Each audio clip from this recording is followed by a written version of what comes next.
आवश्यकता होती है अपने आप को साधक बनाओ, नशे और मांस से अलग रखो, अनीति अन्याय अधर्म से अलग रखो, अपने बच्चों को संस्कारवान बनाओ, अन्यथा आज जितने पतन पे हो कल इससे भी ज्यादा पतन पर चलते चले जाओगे। अगर मैंने विश्व अध्यात्म जगत को चुनौती दी है तो चुनौती मात्र धर्म की रक्षा के लिए दी है कि मैं एक किसान परिवार में जन्म लिया है, मैं ग्रामीण जीवन में मेरा बचपन गुजरा है, मगर आज विश्व अध्यात्म जगत को मैंने चुनौती रखी है कि किसी के पास यदि आध्यात्मिक क्षमता सामर्थ हो, अपने सूक्ष्म शरीर को जागृत किया हो, मैंने 3-4 बातों की मैंने प्रथम चरण की मैंने चुनौती रखी है, और अगर इसको कोई क्रॉस कर जाएगा तो अध्यात्म की एक नहीं अनेकों सीढ़ियां तुम बढ़ते जाओ और अपने गुरु को एक कदम आगे पाओगे। कि अगर विश्व अध्यात्म जगत में शंकराचार्यों में धर्माचार्यों में विश्व के अन्य कोई धर्म प्रमुख हैं, अन्य समाज के सभी धर्म प्रमुखों को सम्मान आमंत्रित करता हूं कि किसी एक आयोजन में, या तो मैं दिल्ली में 2011 में जो शुरू करने जा रहा हूं वहां पर उपस्थित हूं। चुनौती मैं अनेक बार दे चुका हूं, मगर इस जन्मभूमि की धरती से बारंबार चुनौती मात्र इसलिए दे रहा हूं कि जन्मभूमि से वह आवाज उठे कि इस जन्मभूमि में जन्म लेने वाला, एक किसान परिवार में जन्म लेने वाला सत्य धर्म की रक्षा के लिए अपने साधनात्मक शक्ति तप बल की विश्व अध्यात्म जगत को चुनौती देता है कि अगर तुम्हारे पास शक्ति सामर्थ है तो मेरी साधनात्मक क्षमता का सामना करो, अन्यथा आडंबर के चोले उतार करके फेंक दो। जो कोई ब्रह्म ऋषि लिख रहा है, कोई योग ऋषि लिख रहा है, कोई धर्म परमहंस अपने आप को लिख रहा है, इन शब्दों का अपमान मत करो। अगर गद्दी दर गद्दी नफील होते चले जा रहे हो तब भी समाज तुम्हारा सम्मान करेगा। यह तुम ये कह दो कि हम फला ऋषि की परंपरागत साधक हैं, हम उनके भक्त हैं, हम उनके स्थान की सेवा कर रहे हैं, रक्षा कर रहे हैं, जितना हमें ज्ञान है उतना ज्ञान हम समाज को दे रहे हैं। इसलिए श्रेणियां बांटी गई थी कि साधु कौन होंगे, संत कौन होंगे, मुनि कौन होंगे, ऋषि कौन होंगे, मगर आज इन सब परंपराओं को धराशायी कर दिया गया है। मैं एक ऋषित्व का जीवन जीता हूं, उस अवस्था का जीवन जीता हूं कि मैंने कहा इस भूतल पर अगर मेरी चेतना का कोई सामना कर लेगा, अगर वह कहेगा तो मैं सर काट के उसके चरणों में चढ़ा दूंगा। आजीवन गुलामी के लिए कहेगा तो आजीवन उसके तलुए चाटूंगा। अगर कोई व्यक्ति ऐसा आकर के खड़ा हो जाएगा जो चेतनात्मक क्षमता से मुझे पराजित कर देगा। बोलो गुरुदेव भगवान की जय। और धर्म रक्षा के लिए यह नितांत आवश्यक है। अगर यह बात समाज के सामने खुल करके आ गई कि वास्तव में किसकी कुंडलनी चेतना जागृत है, क्योंकि विज्ञान इनका परीक्षण कर सकता है कि कौन झूठ बोल रहा है, कौन सही बोल रहा है, किसको समाधि तक पहुंचने की क्षमता है, कौन स्थूल से परे सूक्ष्म में विचरण कर सकता है, अपने स्थूल शरीर से सूक्ष्म शरीर को निकाल सकता है। कम से कम विज्ञान इन बातों का परीक्षण करने की पात्रता रखता है कि कौन झूठ बोल रहा है, कौन सत्य बोल रहा है।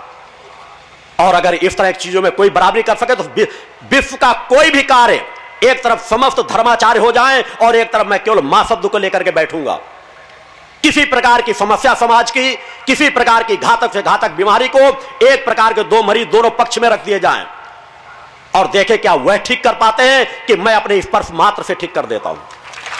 बोलो गुरुदेव भगवान की जय। मेरा यह लक्ष्य नहीं, चमत्कार करना मेरा लक्ष्य नहीं, मगर धर्म रक्षा के लिए मैंने कहा है अगर हिंदुस्तान में विश्व स्तर का एक सम्मेलन होता है तो एक बार मैं वह बड़ा चमत्कार करने में भी अपने आप को पीछे नहीं रखूंगा जिसकी किसी ने कल्पना भी नहीं की।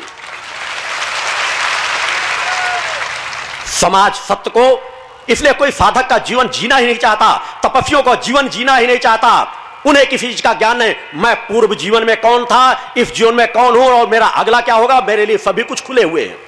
काल का कोई चक्र मुझसे छिपा नहीं। इसके समाज के बीच मैंने सैकड़ों प्रमाण दिए हैं, भूत भविष्य वर्तमान के एक नहीं सैकड़ों घटनाओं को मैंने स्पष्ट वर्णन किया है। न मैं अज्ञानता का जीवन जीता हूं और न अज्ञानता के जीवन के लिए समाज को बढ़ाता हूं।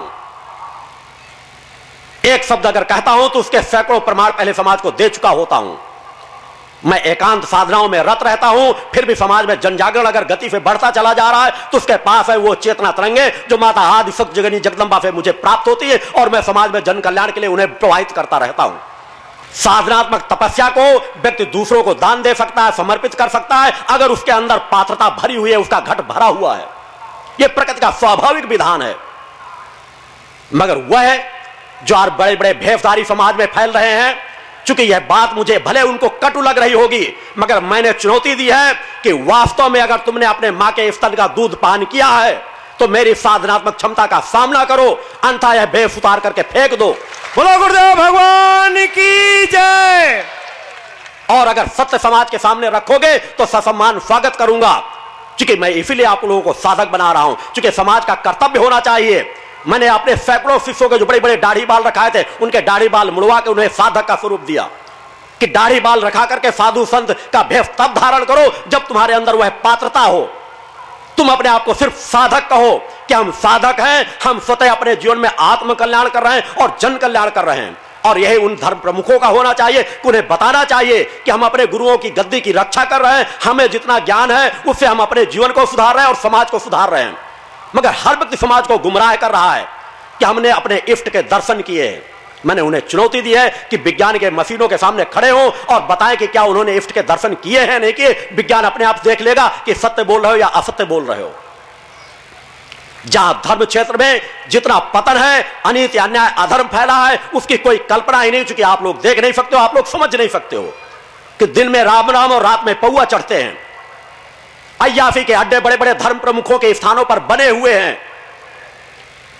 आपका गुरु चुनौती देता है कि समाज क्या कहता है मेरे संगठन के लिए, मेरे लिए। मगर बचपन से आज तक यदि एक भी कदम ऐसा बता देंगे कि मेरे द्वारा, मेरे संगठन के द्वारा, जो मेरे नजदीक शिष्य हैं उनके द्वारा एक भी अनित अन्याय धर्म का रास्ता तय किया जा रहा है, तो मैं कहा 5 साल का बच्चा भी अगर कह देगा तो उससे भी मैं माफी मांग लूंगा।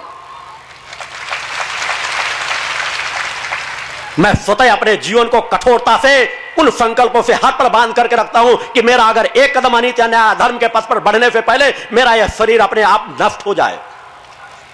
मैं साधक का जीवन जीता हूं, बचपन से आज तक मैंने साधक का जीवन जिया। मेरे लिए इस जीवन में किसी साधना करने की आवश्यकता नहीं। मगर आज भी समाज के कल्याण के लिए जिस तरह मैं साधना अपने आत्म कल्याण के लिए करता था, उसी तरह संकल्प लेकर आज समाज कल्याण के लिए नित्य उसी तरह साधना रत रहता हूं।